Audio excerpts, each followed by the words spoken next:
Hello दोस्तों, कैसे हैं आप सब। उम्मीद है आप सभी को बड़े काम के हैं 3 मंत्र का तीसरा और अंतिम भाग जरूर पसंद आएगी। तो चलिए इस वीडियो को शुरू करते हैं। दोस्तों, भय मुक्त होने के लिए सिर्फ एक ही रास्ता है, अपने वर्तमान पर टिक जाना।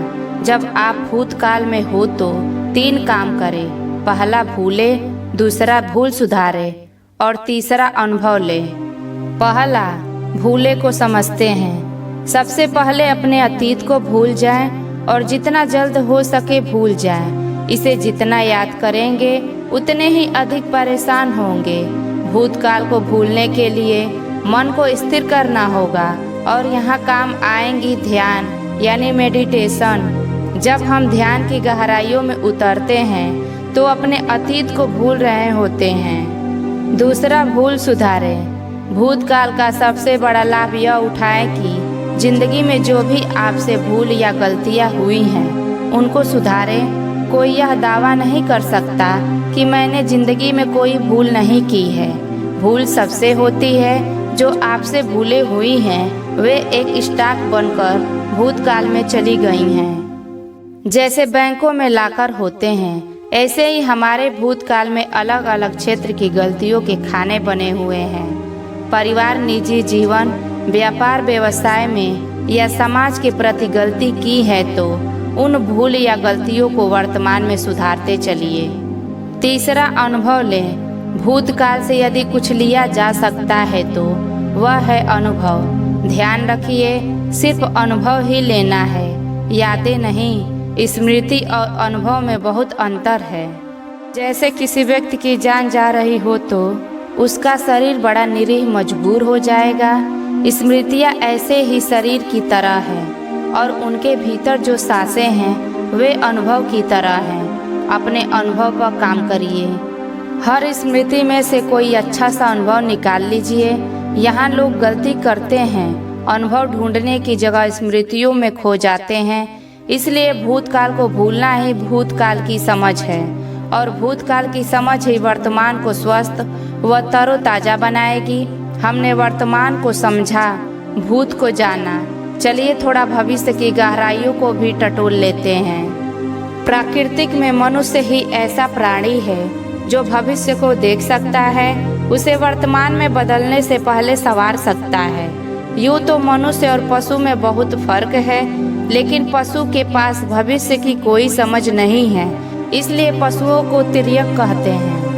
यानी पशु का सिर, हृदय, पेट और इंद्रियां धरती के समांतर होती हैं और इसलिए वह 4 पैरों से चलता है। मनुष्य 2 पैर से चलता है, इसलिए उसका सिर, हृदय, पेट और इंद्रियां क्रम से ऊपर से नीचे होती हैं और इसलिए उसके पास संभावना है कि वह अपने जीवन स्तर को नीचे से ऊपर उठा सकता है।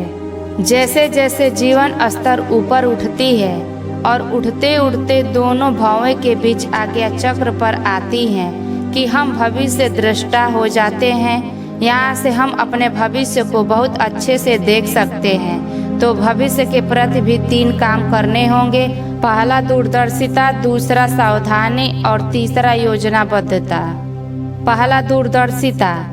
दूरदर्शी होने के लिए जब भी समय मिले पूरा ध्यान दोनों भावों के बीच केंद्रित कर भीतर देखिएगा। योग की भाषा में इसे आज्ञा चक्र कहा गया है और सामान्य भाषा में तीसरा नेत्र। जब दोनों आंखें बंद कर ध्यान में उतरते हैं तो यह तीसरी आंख जागृत हो जाती है और इससे आप भविष्य में झांक सकते हैं। इसी को दूरदर्शिता कहते हैं। दूरदर्शिता का दूसरा अर्थ है अपने सपनों में से सच को निचोड़ लेना और बदलाव पर लगातार नजर रखना। दूसरा, सावधानी। भविष्य के प्रति सबसे बड़ी सावधानी तो यह रखना है कि हमारा भविष्य भूत और वर्तमान से हमेशा ऊंचा ग्राफ लिए हो, यानी आने वाला कल जो कि कुछ समय बाद हमारा आज बन जाएगा, इसके ग्राफ में हमेशा ऊंचाई हो। सीधी सी बात है, हर आने वाला कल आज से ऊंचा होना चाहिए। इसको लेकर बहुत सावधान रहिए। तीसरा, योजनाबद्धता।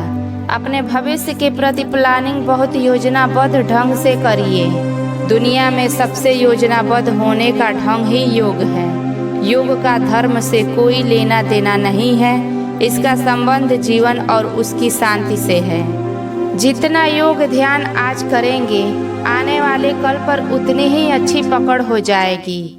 और अतीत से कटना, भविष्य से जुड़ना वर्तमान के लिए आनंद जैसा है, बशर्ते इस बात की समझ विकसित हो जाए कि करना कैसे है। जैसे मनुष्य की उम्र बढ़ती है, वह पूरी ताकत से या तो अपने अतीत से चिपक जाता है या भविष्य के अज्ञात भय में डूब जाता है। बच्चे के लिए ना तो अतीत का महत्व होता है ना भविष्य का, बस उसके वर्तमान में धीरे धीरे अतीत प्रवेश कर रहा होता है। एक बच्चा भविष्य को लेकर बहुत अधिक जागरूक नहीं होता, लेकिन जवानी आते आते अतीत अपना काम कर चुका होता है और भविष्य उसके लिए चुनौती बन जाती है। अच्छे समझदार युवा वर्तमान में डिप्रेशन में डूब जाते हैं और बचपन चिड़चिड़ा होकर झल्लाहट की गहराइयों में उतर जाते हैं, जहां से निकलना मुश्किल हो जाता है। इसलिए उम्र के इन 3 पड़ाव को यह समझना होगा कि यदि वर्तमान संवारना है तो आत्मा को अनुभूत करने का अभ्यास करते रहिए। हम केवल शरीर नहीं हैं, सिर्फ मन से भी संचालित नहीं हैं। हम आत्मा हैं। सुनने में बात कठिन लगती है, करने में बड़ी आसान और जीने में आज यानी वर्तमान को आनंद से भर देने वाली है। इसीलिए विद्वान और साधु संतों ने कहा है, अतीत को छोड़ो, वर्तमान को पकड़ो और भविष्य से अपने आप को जोड़ो। समय के लिए ये 3 मंत्र बड़े काम के हैं, छोड़ो, पकड़ो और जोड़ो। दोस्तों, उम्मीद है आप सभी को वीडियो पसंद आई होगी। आपको वीडियो अच्छी लगे तो चैनल को सब्सक्राइब करिए और लाइक शेयर कमेंट जरूर करिए। तब तक के लिए अपने परिवार का ख्याल रखिए। मिलते हैं अगले वीडियो में।